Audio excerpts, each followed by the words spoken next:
ಬಳಪ ಹಿಡಿದ ಭಗವಂತ ಇರುತ್ತಾನೆ ನಮ ಸುತ್ತ ಅವತಾರ ನಾನಾ ರೂಪವೋ ಹಣೆ ಬರಹ ತಿದ್ದಿ ಬರೆಯಲು ಕತ್ತಲೆಯಿಂದ ಬಂತ ನಮ್ಮ ಕೈಯ ಹಿಡಿಯುತ್ತ ಕರೆದೊಯ್ದ ಬೆಳಕು ತೋರಲು ಭಯವಾಗಿ ಗದರೋದು ನಮ್ಮ ಬೆಳೆಸಲು. ಪ್ರೋಟೋಕಾಲ್ ಪ್ರಕಾರ ಮೊದಲನೇದಾಗಿ ಗೊತ್ತಿರೋ ಹಾಗೆ ಒಂದು ಪ್ರಾರ್ಥನೆಯೊಂದಿಗೆ ಕಾರ್ಯಕ್ರಮವನ್ನು ಆರಂಭಿಸ್ತಾ ಇದ್ದೀವಿ. ಮೊದಲನೇದಾಗಿ ಪ್ರಾರ್ಥನೆ ನಮ್ಮ ಶಾಲೆಯ ವಿದ್ಯಾರ್ಥಿನಿಗಳಿಂದ.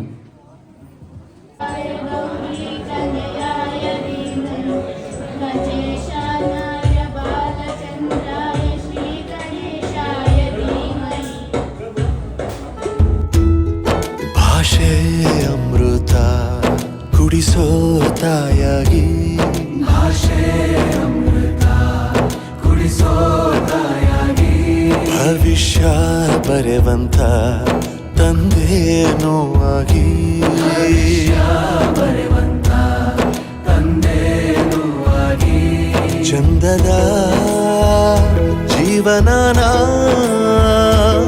ನೀಡಿರೋ ಗುರುಗಳು ನಮ್ಮ ಗುರುಗಳು.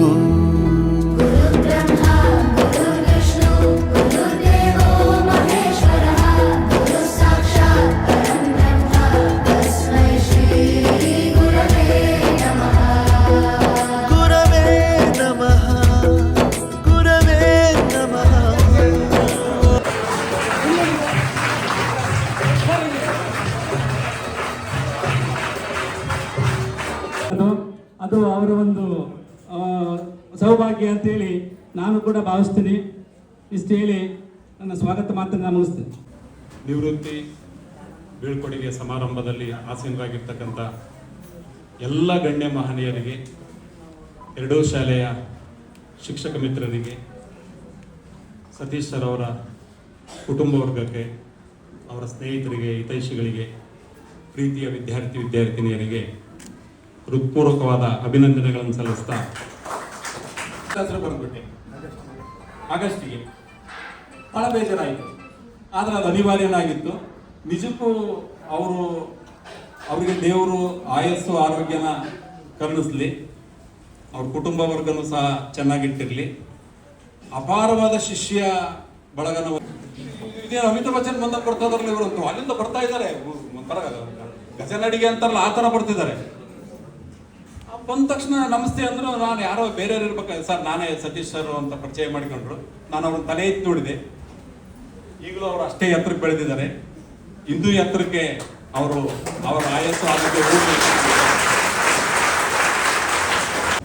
ನೆಚ್ಚಿನ ಶಿಕ್ಷಕರೇ ಹಾಗೂ ಸತೀಶ್ ಸರ್ ಕುಟುಂಬದವರೇ ಎಲ್ಲರಿಗೂ ಸ್ವಾಗತವನ್ನು ಕೋರುತ್ತೇನೆ.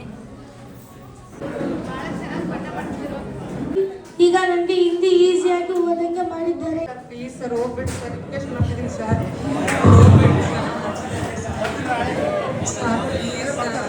ಗಣ್ಯರಿಗೂ ವಂದಿಸುತ್ತಾ ನಾನು 2022ನೇ ಔಟ್ಪುಟ್ SSC ಇಲ್ಲೇ ಓದಿ. ನಿಮಗೆ ದೇವರ ಆಯಸ್ಸು ಆರೋಗ್ಯ ಎಲ್ಲ ಕೊಟ್ಟು ಕಾಪಾಡಲಿ ಅಂತ ಕೇಳ್ಕೊಂತ ಥ್ಯಾಂಕ್ ಯು ವೆರಿ ಮಚ್ ಅಂತಂದಾಗ ನಾವೇನು ಮಾಡ್ತಿದ್ವಿ ಅಂದರೆ ಎದ್ದು ಗೌರವ ಕೊಡ್ತಾ ಇದ್ವಿ.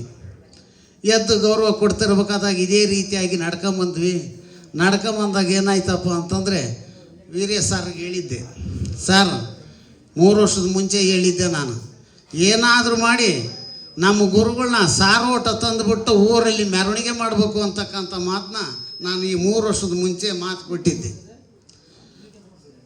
ಕಲೆಯಲ್ಲಿ ಹಿಂದಿ ಶಿಕ್ಷಕರಾಗಿ ಬಂದರು. ನಾವು ಕೂಡ ಏನು 1 to 8 9th 10th ವರೆಗೂ ಕೂಡ ಹಿಂದಿ ಶಿಕ್ಷಕರು ಇರಲಿಲ್ಲ. ಸತೀಶ್ ಸರ್ ಅವರೇ ಫಸ್ಟ್ ಶಿಕ್ಷಕರು, ಹಿಂದಿ ಶಿಕ್ಷಕರು. ಇಲ್ಲಿ ಯಾರು ಹಿಂದಿ ಶಿಕ್ಷಕರು ಇರಲಿಲ್ಲ. 9th 8th ಏನು ಹಿಂದಿ ನಾವು ಕಲೀಲಿಲ್ಲ. ಹಿಂದಿ ಅಕ್ಷರಾಭ್ಯಾಸನೇ ಗೊತ್ತಿರಲಿಲ್ಲ. ಅವಾಗ ಬಂದು ಪ್ರಾರಂಭಿಸಿದಾಗ ಆಗಲೇ ಗುರುತಿಸ್ಕೊಂಡ್ರು ಸತೀಶ್ ಸರ್ ಅವರು, ಕಲಿತೀಯ ಮಂಜಣ್ಣ ಕಲಿ ಏನು ಆಗಲ್ಲ ಅಂತೇಳಿ ಮನೋಭಾವನೆ ತುಂಬಿದ್ರು. ನಿವೃತ್ತಿ ದಿನ ಹಾಗೆ ಅವರಿಗೆ ಬೀಳ್ಕೊಡ್ತಕ್ಕಂಥ ಸಮಾರಂಭ. ಅಂದರೆ ಅಪಾರ ಶಿಷ್ಯಂದ್ರ ಬಳಗವನ್ನು ಹೊಂದಿರತಕ್ಕಂಥ ಸತೀಶ್ ಅವರವರು ಸೊ ಯಂಗ್ ಆ್ಯಂಡ್ ಎನರ್ಜೆಟಿಕ್ ಇದ್ದಾರೆ. ನಿಜವಾಗ್ಲೂ ಸಂತೋಷ ಆಗುತ್ತೆ. ಆ ಥರದ ವ್ಯಕ್ತಿತ್ವ ಇರ್ತಕ್ಕಂಥ ಸತೀಶ್ ಅವರು ಈ ದಿನ ನಿವೃತ್ತಿ ಎಲ್ಲ ಕೆಲಸ ಮಾಡೋದಕ್ಕೆ ನಿಜವಾಗ್ಲೂ ತುಂಬ ಸಂತೋಷ ಆಗುತ್ತೆ. ಅಷ್ಟೇ ಪ್ರಾಮಾಣಿಕವಾದಂಥ ವ್ಯಕ್ತಿ, ಸರಳ ಸಜ್ಜನಿಕೆ ವ್ಯಕ್ತಿ, ಅದನ್ನು ಮೊದಲನೇ ಹೇಳ್ತಾ ಇದ್ದೆ. ಅಂಥ ವ್ಯಕ್ತಿತ್ವ ಇರ್ತಕ್ಕಂಥ ಸತೀಶ್ ಅವರ ನಿವೃತ್ತಿ ಜೀವನ ತುಂಬ ಸುಖಕರವಾಗಿರಲಿ. ದೇವರು ಅವ್ರಿಗಿನ್ನೂ ಹೆಚ್ಚಿನ ಆಯುಷ್ಯ ಆರೋಗ್ಯನ ಕೊಡಲಿ. ಅವರ ಕುಟುಂಬದವ್ರು ಹೊರಗದವರು ಕೂಡ ಅವ್ರಿಗೆ ಹೆಚ್ಚು ಆಯುಷ್ಯ ಆರೋಗ್ಯನ ಕೊಟ್ಟು ಅವ್ರು ಕಾಪಾಡಲಿ. ಹಾಗೆ ಕುಟುಂಬದ ಜೊತೆ ಸಂತೋಷವಾಗಿರ್ತಾ ಶಿಕ್ಷಣ ಕ್ಷೇತ್ರದಲ್ಲಿ ಇನ್ನೂ ಹೆಚ್ಚಿನ ಸೇವೆಯನ್ನು ಅವಕಾಶಕ್ಕೆ ನಮಗೆಲ್ಲರಿಗೂ ಕೂಡ ಕೊಡಲಿ ಅಂತೇಳಿ ಆಶಿಸ್ತಾ ಇಲಾಖೆ ಪರವಾಗಿ ವೈಯಕ್ತಿಕವಾಗಿ ತುಂಬ ಹೃದಯದ ಅಭಿನಂದನೆಗಳನ್ನ ಸಲ್ಲಿಸಿ ನನ್ನ ಮಾತುಗಳನ್ನು ಮುಗಿಸ್ತೀನಿ. 2005ರಿಂದ 2009ರವರೆಗೆ ನನ್ನೊಂದಿಗೂ ಸಹ ಏನು ಗುತ್ತಿದುರ್ಗ ಪ್ರೌಢಶಾಲೆಯಲ್ಲಿ ಹಿಂದಿ ಶಿಕ್ಷಕರಾಗಿ ಕೆಲಸವನ್ನು ಮಾಡಿ ಅಷ್ಟು ಅವಕಾಶಗಳಿದ್ದಾವೆ. ಇಲಾಖೆಯ ಒಂದು ಬಂಧನ ಅಂತಕ್ಕಂಥದ್ದು ಇವತ್ತು ರಾತ್ರಿ 12 ಗಂಟೆಗೆ ಮುಕ್ತಾಯ ಆಗುತ್ತೆ. ಇನ್ನು ಮುಂದೆ ಅವರು ಸ್ವತಂತ್ರವಾಗಿ ಏನು ಅವ್ರು ಯಾವುದು ಸಮಾಜ ಸೇವೆಯನ್ನು ಮಾಡ್ತಕ್ಕಂಥ ಕೆಲಸವನ್ನು ಮಾಡೋ ಆಯ್ಕೆಯನ್ನು ಮಾಡ್ಕೊಳ್ಬೋದು. JD ಆಫೀಸ್ಗೆ ಕಮಿಷನರ್ ಆಫೀಸ್ಗೆ ಕಳಿಸ್ತಾ ಇದ್ದೇನೆ, ನಿಮ್ಮನ್ನು ಪರ್ಮನೆಂಟ್ ಮಾಡ್ತಿದ್ದಾರೆ ಅಂತಕ್ಕಂಥ ವಿಚಾರವನ್ನು ನನಗೆ ಹೇಳ್ಕೊಟ್ಟವರು, ತಿಳಿಸ್ಕೊಟ್ಟರು ಆಲ್ಮೂರ್ತಿಯವರು ಅಂತಕ್ಕಂಥದ್ದು ನಾನು ಅವ್ರನ್ನ ಕೃತಜ್ಞತೆಗಳನ್ನು ಸಲ್ಲಿಸ್ತೇನೆ. ಅದೇ ಸಾರಿ 2007ರಲ್ಲಿ ನನಗೆ ಪರ್ಮನೆಂಟ್ ಅವರ ಆಡಳಿತ ಕಾಲದಲ್ಲಿ 2007ರಲ್ಲಿ ನನಗೆ ಪರ್ಮನೆಂಟ್ ಮಾಡಿದರು. ನಮ್ಮ ಮಕ್ಕಳನ್ನ ಇಂಜಿನಿಯರ್ ಮಾಡೋದಕ್ಕೆ ಒಂದು ಅವಕಾಶ ಕೊಟ್ಟಿರ್ತಕ್ಕಂಥ ಆಲ್ಮೂರ್ತಿಯವರನ್ನು ಎಷ್ಟು ಹೇಳಿದರೂ ಕೂಡ ನಾನು ಸಾಲದು. ಇಷ್ಟೊಂದು ನನಗೆ ಅನುಕೂಲವನ್ನು ಮಾಡಿಕೊಟ್ಟಿರ್ತಕ್ಕಂಥವ್ರು ಬಹಳ ಅವರಿಗೆ ತುಂಬ ಕೃತಜ್ಞತೆಗಳನ್ನು ಸಲ್ಲಿಸ್ತೇನೆ. ಬಳಪ ಹಿಡಿದ ಭಗವಂತ ಇರುತ್ತಾನೆ ನಮ ಸುತ್ತ, ಅವತಾರ ನಾನಾ ರೂಪವೋ.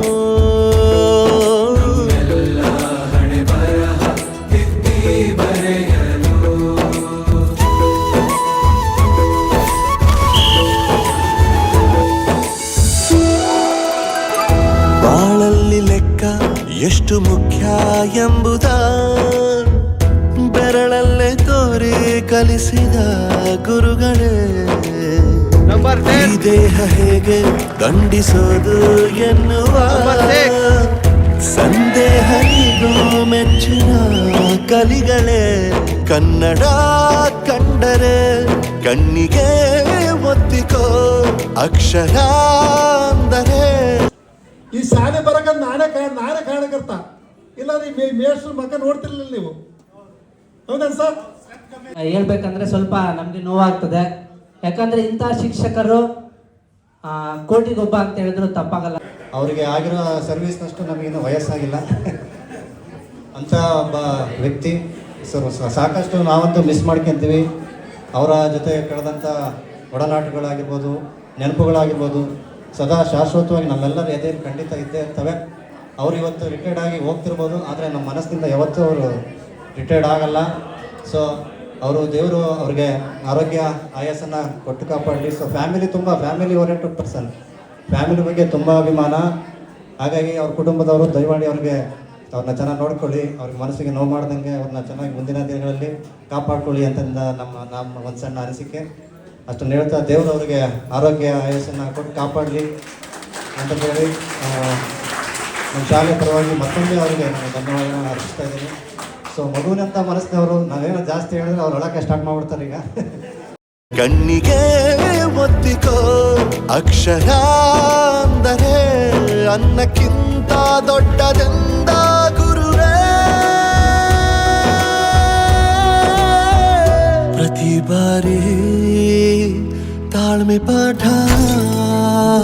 ನಮ್ಮ ಸತೀಶ್ ಸರ್ ಅವರು ಸಹ, ನಾನು ಸಹ ಅವರ ಶಿಷ್ಯನಲ್ಲ, ನಮ್ಮ ತಂಗಿ ಅವರ ಶಿಷ್ಯ. ಅಥವಾ 130 ರೂಪಾಯಿನು 100 ರೂಪಾಯಿ, ಆ 100 ರೂಪಾಯಿ ಸಂಬಳ ತಗೊಳೋದಕ್ಕೂ ಖುಷಿ. ಇವಾಗ 80,000 ಸಂಬಳ ತಗೊಳ್ಳೋಷ್ಟು ಖುಷಿ ಇರ್ತಿರ್ಲಿಲ್ಲ. ಯಾಕಪ್ಪ ಅಂದ್ರೆ 100 ರೂಪಾಯಿ ಕೊಟ್ಟರೆ ಒಂದೊಂದು ರೂಪಾಯಿದ 100 ಅಲ್ಲೇನು ಸರ್? ಹೆಂಗಿತ್ತು ಅಂದ್ರೆ ಆ 100 ರೂಪಾಯಿ ಐತಲ್ಲ ಅಷ್ಟು ಸಂತೋಷ ಪಡೋದು. ಇವಾಗ 1 ಲಕ್ಷ ನಾವು ಸಂಬಳ ತಕ್ಕಂದ್ರೆ ಆ ಸಂತೋಷ ಇಲ್ಲ. ಕಲಿಸೋರೆ ಗುರುಗಳು ನಮ್ಮ ಗುರುಗಳು.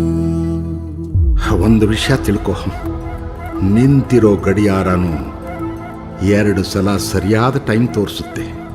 ಅವಕಾಶ ಸಿಗದೇ ಇರೋದು ಸೋಲಲ್ಲ, ಸಿಕ್ಕ ಅವಕಾಶನ ಉಪಯೋಗಿಸ್ಕೊಳ್ಳದೇ ಇರೋದು ಸೋಲು.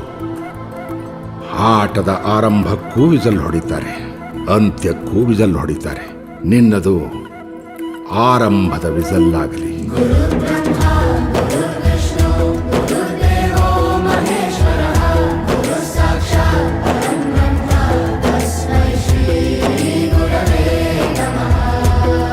ಗುರವೇ ನಮಃ, ಗುರವೇ ನಮಃ.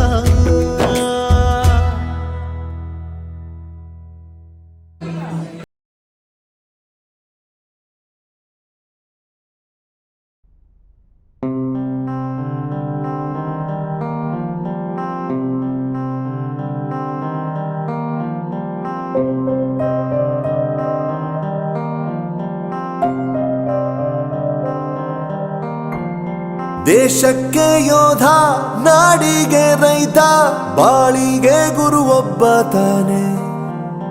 ಅಕ್ಷರ ಕಲಿಸೋ, ಅಜ್ಞಾನ ಅಳಿಸೋ, ಅವನೂನು ಅನ್ನದಾತಾನೆ. ತಪ್ಪು ಸರಿಯ ತಿದ್ದಿ ತಿಳಿ ಹೇಳಿ ಸಮಬುದ್ಧಿ ನಮ್ಮ ಚಿತ್ತ ಶುದ್ಧಿಯಾಗೋ ಹಾದಿ. ಎಷ್ಟೇ ದೂರ ಹೋದ್ರೂ ಮರಿಬೇಡ ನಿನ್ನ ಬೇರು, ನಿನ್ನ ಸಾಧನೆಗೆಲ್ಲ ಇದುವೇ ಆದಿ. ಪಾಠಶಾಲಾ ಪಾಠಶಾಲಾ ಪಾಠಶಾಲಾ ಪಾಠಶಾಲಾ.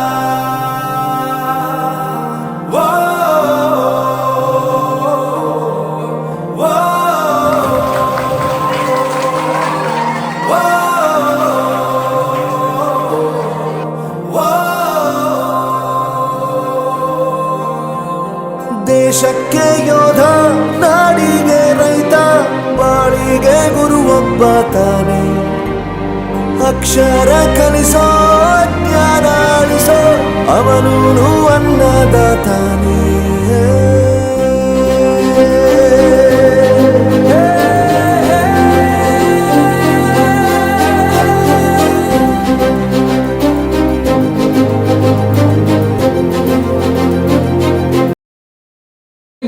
ಬದುಕಲಿ ಅಂತ ಎದ್ದು ನಿಂತು ಎಲ್ಲರೂ ಒಂದ್ಸರಿ ಅವ್ರಿಗೆ ಆಯಸ್ಸು ಅಂತಸ್ತು ದೇವ್ರು ಕೊಡ್ಲಿ ಅಂತ ನಿಂತ್ಕೊಂಡು ಒಂದು ನಿಮಿಷ ನಿಂತ್ಕೊಳ್ರಿ ಎಲ್ಲರೂ ಕೇಳಿ. ಮನಸ್ಥಿತಿಗಳು ಅವ್ರ ಸಂಕಲ್ಪ ಈಡೇರ್ಲಂತ ದೇವರಲ್ಲಿ ಇನ್ನೊಂದ್ಸರಿ ಮೆಲ್ಲ ಜನ ಆಶೀರ್ವಾದದಿಂದ 100 ವರ್ಷ ಜಾಸ್ತಿನೇ ಬದುಕಲಿ. ಅವರು ಇವತ್ತು ಹೆಂಗೆ ನಿವೃತ್ತಿ ಆಗಿದಾರೋ ಇದು ಶಿಕ್ಷಣದಿಂದ ಗೌರ್ಮೆಂಟ್ನಿಂದ ಹಂಗೆ ಜೀವನದಲ್ಲಿನೂ 100 ವರ್ಷದ ಮೇಲೇನೆ ಬದುಕಲಿ ಅಂತ ಹಾರೈಸ್ರಿ ಎಲ್ಲರೂ. ಶಿಕ್ಷಕ ಅಂದ್ರೆ ಏನಪ್ಪ ಅಂದ್ರೆ ಶಿವ ಸ್ವರೂಪಿಯಾಗಿ ಕಿರಣೋಪಾದಿಯಲ್ಲಿ ಕಾರ್ಯನಿರ್ವಹಿಸ್ತಕ್ಕಂಥವನೇ ಶಿಕ್ಷಕ. ಅಂದ್ರೆ ಶಿಕ್ಷಕನಿಗೆ ನಾವು ಶಿವನ ಹೋಲಿಕೆ ಮಾಡ್ತೀವಿ. ಅನ್ಕೊಂಡಿರ್ಲಿಲ್ಲ, ಇದೆಲ್ಲ ನೋಡಿದ್ರೆ ಮಾತಾಡ್ಬೇಕನ್ನಿಸ್ತು. ಏನು ಅಂತಂದ್ರೆ ಇದೆಲ್ಲ ನೋಡಿದ್ಮೇಲೆ ನಮಗೆ ಜೋರಾಗಿ ಹೇಳಿದ್ರೆ ಇನ್ನೂ ಜಾಸ್ತಿ ಆಗ್ತಾರೆ ಅಂತ. ನಿಮ್ಮೆಲ್ಲರ ಪ್ರೀತಿ ವಿಶ್ವಾಸ ನಮ್ಮ ಎಲ್ಲ ಇದೆ ನಮ್ಮ ಅಪ್ಪಾಜಿ ಮೇಲೆ ಹೀಗೆ ಇರಲಿ. ಮತ್ತೆ ಇಲ್ಲಿ ಉಳಿದಿರ್ತಕ್ಕಂಥ ಶಿಕ್ಷಕರಿಗೆ ಕೂಡ ಆಲ್ರೆಡಿ ಕೊಟ್ಟಿದ್ದೀರಾ. ಅದೇ ಪ್ರೀತಿ ವಿಶ್ವಾಸ ಅಭಿಮಾನನ ಅವ್ರಿಗೂ ಕೊಟ್ಕೊಂತ ಮುಂದುವರಿಸಲಿ ಅಂತ ಹೇಳ್ತಾ ಇಲ್ಲಿಗೆ ನಿವೃತ್ತಿ ಕಾರ್ಯಕ್ರಮಕ್ಕೆ ಬಂದಿರತಕ್ಕಂಥ ಎಲ್ಲರಿಗೂ ಧನ್ಯವಾದಗಳು ತಿಳಿಸ್ತಾ ಒಂದು 2 ಮಾತು ಮುಗಿಸ್ತೀನಿ. ಗೌರವವನ್ನು ನೀವು ಕೊಟ್ಟಿದ್ರು. ನೀವು ಕೊಡೋದಕ್ಕಿಂತ ಮುಂಚೆ ನಾವು ನಮ್ಮ ಕಲಿಸಿದಾಗಿರ್ತಕ್ಕಂಥ ಗುರುಗಳಿಗೆ ನಾವು ಕೂಡ ಗೌರವವನ್ನು ಕೊಡ್ತಕ್ಕಂಥದ್ದು ನಮ್ಮ ಕರ್ತವ್ಯ. ನಾವು ಈ ಒಂದು ಶಿಕ್ಷಕ ವೃತ್ತಿಗೆ ಬರೋದಕ್ಕೆ ಕಾರಣ ಯಾರಪ್ಪ ಅಂತಂದರೆ ನಮ್ಮ ಮಾಮನಾದ ಹಿಂದಿ ಶಿಕ್ಷಕರಾಗಿರ್ತಕ್ಕಂಥ ಪರಮೇಶ್ವರಪ್ಪರವರು. ಅವ್ರನ್ನು ಗುರುದೇವೋ ಮಹೇಶ್ವರ, ಗುರು ಸಾಕ್ಷಾತ್ ಪರಬ್ರಹ್ಮ ತಸ್ಮೈ ಶ್ರೀ ಗುರುವೇ ನಮಃ. ನಾನು ಹಿಂದಿ ಪರೀಕ್ಷೆಗಳನ್ನು ಕಟ್ಕೊಂಡಿದ್ದೆ. ಹಿಂದಿ ಪರೀಕ್ಷೆಗಳನ್ನು ಕಟ್ಕೊಂಡು 6 ಪರೀಕ್ಷೆಗಳನ್ನು ಮುಗಿಸಿ PUC ಆಗಿತ್ತು. ಆಗ ಆ ಸಮಯದಲ್ಲಿ ಇವತ್ತು ನನ್ನ DK ಶಿವಕುಮಾರ್ನವ್ರನ್ನ ನೆನೆಸ್ಕೋಬೇಕು. ಇವತ್ತು ಕಮಿಷನರ್ ಆಗಿ ರಿಟೈರ್ಡ್ ಆಗಿದೆ. ಇಲ್ಲಿ ಹೈಸ್ಕೂಲ್ ಹೆಡ್ ಮಾಸ್ಟರ್ ಆಗಿ, ಮುಖ್ಯೋಪಾಧ್ಯಾಯರಾಗಿ, BO ಆಗಿ, DD ಆಗಿ, JD ಆಗಿ, ಕಮಿಷನರ್ ಆಗಿ ಇವತ್ತು ನಿವೃತ್ತಿ ಬಂದಿದ್ದಾರೆ. ಅವ್ರನ್ನ ಇವತ್ತು ಸ್ಮರಣೀಯ ಮಾಡ್ಕೊಳ್ತಕ್ಕಂಥದ್ದು ನನ್ನ ಕರ್ತವ್ಯ. ಅನ್ನೋದು ಬಹಳ ಕಷ್ಟ ಇತ್ತು. ನನ್ನ ಜೀವನ ಮಾಡೋದು ಕಷ್ಟ ಇತ್ತು ಆಗಿನ ಸಮಯದಲ್ಲಿ. ಅವಾಗ ನನ್ನ ಮನೆ ಗುಡಿಸಲ ಮನೆ ಇತ್ತು. ಆ ಮನೆಯಲ್ಲಿ ನನಗೆ ದುಡಿಮೆ ಅಂತಕ್ಕಂತಿರಲಿಲ್ಲ. ತಂದೆ ತಾಯಿಗಳು ಬಹಳ ಬಡವರಾಗಿದ್ದರು. ರೈತರಾಗಿದ್ದರು. ಸಾಕಷ್ಟು ಕಷ್ಟ ಜೀವನದಲ್ಲಿ ನಾನು ಬಂದೆ. ಆಗ ಅವರು ನನ್ನ ಸರ್ಟಿಫಿಕೇಟ್ ತಂದಾಗ ಮಾರದಿನ ನೇಮಕ ಮಾಡಿಕೊಂಡ್ರು. ನೇಮಕ ಮಾಡಿಕೊಂಡು ನೋಡಪ್ಪ ನಿನಗೆ ತಿಂಗಳಿಗೆ 100 ರೂಪಾಯಿ ಸಂಬಳ. ತಿಂಗಳಿಗೆ ಎಷ್ಟು? 100 ರೂಪಾಯಿ ಸಂಬಳ. ಆ 100 ರೂಪಾಯಿ ಅಂತ ಪದ ಕೇಳಿರಲಿಲ್ಲ ನನಗೆ. ನೋಡಿ, ದಿನಕ್ಕೆ 3 ರೂಪಾಯಿ 35 ಪೈಸೆ ಬೀಳುತ್ತೆ.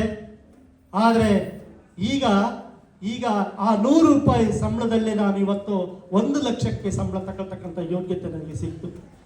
ಅವತ್ತು 100 ರೂಪಾಯಿ ಸಂಬಳ ಏನಂತ ಬಿಟ್ಟಿದ್ರೆ, ನಾನು ಯಾರೋ ಒಬ್ರು ಬೇರೆ ಉದಾಹರಣೆ ಹೇಳಿದ್ರು ನಮ್ಮೂರಲ್ಲಿ, ಅಲ್ಲೋ 100 ರೂಪಾಯಿ ಸಂಬಳ ಹೋಗ್ತೀಯಲ್ಲೋ, ದಿನಕ್ಕೆ 3 ರೂಪಾಯಿ 30 ಪೈಸೆ ನಿನಗೆ, ಆ ಸಂಬಳ ಯಾತಕ್ಕೆ ಹೋಗ್ಯಪ್ಪ ನೀನು? ಸುಮ್ಮನೆ ರೈತಾಪಿ ಕೆಲಸ ಮಾಡು, ಅದೆಲ್ಲ ಯಾಪಟ್ಟೆ ನಿನಗೆ, ನಾನೊಂದು ಸಿಗರೇಟ್ ಸೇರಿ ಬಿಸಾಕ್ತೀನಿ ಅಂತ ಅಂದ್ರು. ಆದರೆ ನಾನು ಆ ರೀತಿ ತಿಳ್ಕೊಳ್ಳಿಲ್ಲ. ಅದು ಗೌರವಯುತವಾಗಿರ್ತಕ್ಕಂಥ, ನಾನು ಕಾಣದೇ ಇರ್ತಕ್ಕಂಥ 100 ರೂಪಾಯಿ ನನ್ನ ಕೈಯಲ್ಲಿ 4 ಅಣೆ 8 ಅಣೆ ಅಂದರೆ ದೊಡ್ಡದದು. ಹಾಗೆ ಭಾವಿಸ್ಕೊಂಡು ಆ 100 ರೂಪಾಯಿ ತಗ್ಗಿಸಿ ಸಂಬಳದಲ್ಲಿ 3 ವರ್ಷಗಳ ಕಾಲ ನಾನು ಈ ಒಂದು 1985ರಿಂದ 88ನೇ ಇಸವಿವರೆಗೆ 3 ವರ್ಷಗಳ ಕಾಲ ನಾನು 100 ರೂಪಾಯಿ ಸಂಬಳದಲ್ಲಿ ನನಗೆ ಕೆಲಸವನ್ನು ಮಾಡಿದೆ. ಕಲದೇಪುರದಲ್ಲಿ ಪ್ರೈವೇಟ್ ಹೈಸ್ಕೂಲಲ್ಲಿ 2 ವರ್ಷ ಕೆಲಸ ಮಾಡಿದೆ. ಅವರು ತಿಂಗಳಿಗೆ ಪ್ರೈವೇಟ್ 100 ರೂಪಾಯಿ ಕೊಡ್ತಾ ಇದ್ರು. ಅದರಲ್ಲಿ ನನ್ನ 100 ರೂಪಾಯಿ ಅಂತಕ್ಕಂಥದ್ದು 1 ಲಕ್ಷಕ್ಕೆ ಸಮಾನ ಇತ್ತು ಆಗಿನ ಸಮಯದಲ್ಲಿ. ಅದೇ ರೀತಿ ಮತ್ತೆ ಕಲದೇಪುರ ಶಾಲೆಗೆ ಸೇರ್ಕೋಬೇಕು ಅಂತಿದ್ದೆ.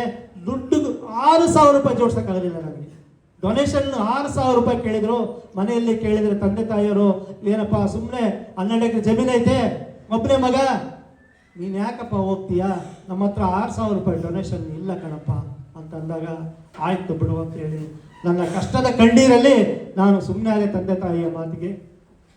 ತದನಂತರ ಆಮೇಲೆ ಚಿಕ್ಕಬಳ್ಳಳ್ಳಿಯಲ್ಲಿ ಕೂಡ ನಾನು ಅಲ್ಲಿ ಕೂಡ 2 ವರ್ಷ ಅವರು ಕೂಡ ಒಂದು 100 ರೂಪಾಯಿ ಗೌರವ ಗೆಸ್ಟ್ ಟೀಚರ್ ಆಗಿಬಿದೆ.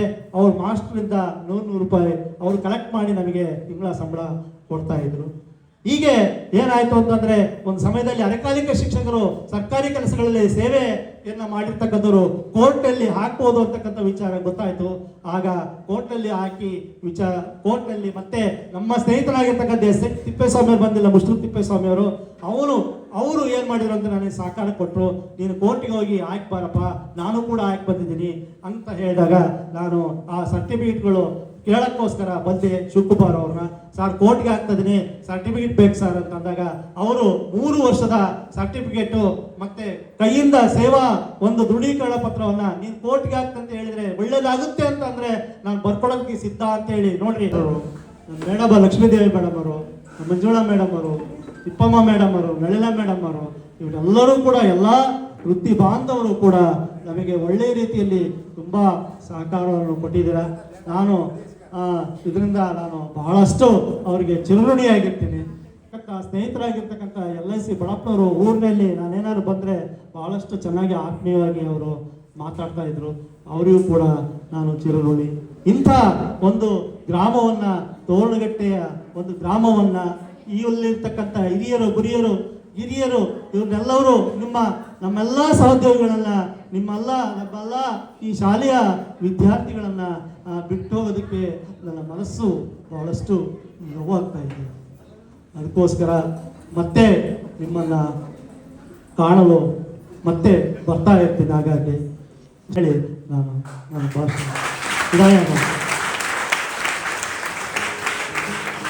ವಿಸ್ತಾರವಾಗಿ ತಿಳಿಸಿದ್ದಾರೆ. ಈ ಒಂದು ಕಾರ್ಯಕ್ರಮದಲ್ಲಿ ಕೊನೆಯ ಘಟ್ಟ ವಂದನಾರ್ಪಣೆ. ಈ ಒಂದು ಕಾರ್ಯಕ್ರಮಕ್ಕೆ ಆಗಮಿಸಿದಂಥ ಎಲ್ಲ ನಮ್ಮ ಶಾಲೆಯ ಮುಖ್ಯೋಪಾಧ್ಯಾಯರಿಂದ ಹಿಡಿದು ನಮ್ಮ ಕ್ಷೇತ್ರ ಶಿಕ್ಷಣಾಧಿಕಾರಿಗಳು, PRC ಸರ್ ಹಾಗೂ ಎಲ್ಲ ವೇದಿಕೆಯ ಮೇಲಿರುವ ಎಲ್ಲ ಗಣ್ಯಮಾನ್ಯರು ಆಗಮಿಸಿ ತಮ್ಮ ಸಮಯವನ್ನು ವಿನಿಯೋಗಿಸಿ ಈ ಒಂದು ಕಾರ್ಯಕ್ರಮವನ್ನು ಯಶಸ್ವಿಗೊಳಿಸಿದ್ರ ತಮ್ಮೆಲ್ಲರಿಗೂ ಹಾಗೂ ನನ್ನೆಲ್ಲ ಮುದ್ದು ಮಕ್ಕಳು ಹಾಗೂ ಶಿಕ್ಷಕರ ಅವರ ಒಂದು ಇದು ಯಾವ ಗೊತ್ತಾಗುತ್ತೆ ನಾವು ನಿವೃತ್ತಿನಲ್ಲಿ ಅಂತ. ಇವತ್ತು ನಮ್ಮ ಸತೀಶ್ ಸರ್ ಅವರ ಶಿಕ್ಷಕರ ವೃಂದ ಎಲ್ಲ ಬ್ಯಾಚ್ ಸುಮಾರು 42 ವರ್ಷ ಸುದೀರ್ಘ ಸೇವೆಯಲ್ಲಿರುವಂತಹ ಎಲ್ಲ ಮಕ್ಕಳು ಸ್ಟೂಡೆಂಟ್ಸ್ ಬಂದು ಅವರಿಗೆ ಆನರ್ ಮಾಡಿದ್ದೀರಾ. ಅವರ ಕುಟುಂಬ ವರ್ಗದವರು ಕೂಡ ಬಂದರು. ತುಂಬ ಸಂತೋಷ ಆಯಿತು. ಈ ಥರ ಒಂದು ಘಟನೆಯನ್ನು ನೋಡಿದ್ದು ನಾನು ಬಹುಶಃ ಇದೆ ಫಸ್ಟ್. ತುಂಬ ಸಂತೋಷ ಆಯಿತು. ಅವ್ರು ಕೂಡ ನಾನು 3 ವರ್ಷ ಕೆಲಸ ಮಾಡಿದ್ದೀನಿ. ತುಂಬ ಮಾರ್ಗದರ್ಶಕರಾಗಿದ್ದರು. ನನ್ನ ತಂದೆ ಥರ ನನಗೆಲ್ಲ ಮಾರ್ಗದರ್ಶನ ಮಾಡಿದ್ದಾರೆ. ಅವರ ಮುಂದಿನ ನಿವೃತ್ತ ಜೀವನ ಸುಖಕರವಾಗಿರಲಿ, ಆರೋಗ್ಯ ಭಾಗ್ಯವನ್ನು ದೇವರು ಕಲಿಸಲಿ ಅಂತ ಹೇಳ್ತಾ ಮತ್ತೊಮ್ಮೆ ಆ ದೇವರಲ್ಲಿ ಬೇಡ್ಕೋತಾ ಈ ಕಾರ್ಯಕ್ರಮವನ್ನು ಮುಗಿಸ್ತಾ ಇದ್ದೀವಿ. ಜೈ ಹಿಂದ್ ಜೈ ಕರ್ನಾಟಕ ಮಾತಾ. ಎಲ್ಲರಿಗೂ ಒಂದನೇ ಶುಭ ಸಂಕಲ್ಪ.